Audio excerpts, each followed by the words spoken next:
எதிர்கட்சி தலைவர், முன்னாள் சிஎம், நீங்க எல்லாத்தையும் தாண்டி அவர் ஏற்று ஒரு மரியாதைக்குரிய நபர் எடப்பாடி ஐயா.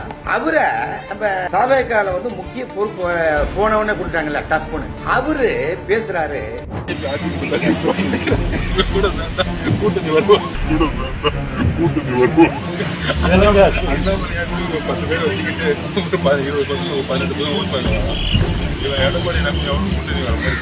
இப்படிப்பட்ட ஒரு இது நடக்கும்போது கூட வராரு.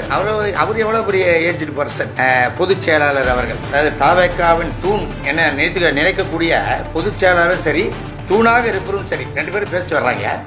அப்போ இப்படி பேசக்கூடாது, அந்த ஒரு வார்த்தை சொல்லியிருக்கணும்ல பொதுச் செயலாளர். நான் அவங்க காலில் விழும்போது அவ்வளோ விமர்சனம் வந்துச்சு. நான் எல்லாருக்கிட்டையும் சொன்ன ஒரே விஷயம், அவருடைய எக்ஸ்பீரியன்ஸ், அவருடைய வயசு, அதுக்காக தான் காலில் விழுந்தேன்.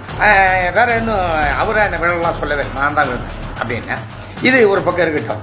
நான் என்ன சொல்லுறேன், மரியாதைக்குரிய ஆதவர்த்தனா சார், உங்களுக்கு தான் சார். என்னன்னு கேட்டிங்கன்னா சார், நீங்கள் ஏடிஎம்கேக்கும் ஒர்க் பண்ணியிருக்கீங்க சார், அதுக்கப்புறம் திமுகவுக்கும் ஒர்க் பண்ணியிருக்கீங்க. அப்படி இருக்கும்போது நீங்கள் இந்த ரெண்டு கட்சிக்கும் ஒர்க் பண்ணியிருக்கேன். உங்கள் வாய்ஸ் ஆஃப் காமனில் நீங்கள் காமனாக பேசும்போது மரியாதை கொடுக்கணும், அதெல்லாம் பேசுகிறீங்களே, அப்போ அந்த வாய்ஸ் என்ன ஆச்சு அது சொல்லுங்கள். காமனாக சொன்னீங்களா, எப்படி சொன்னீங்க, அது எனக்கு புரியல.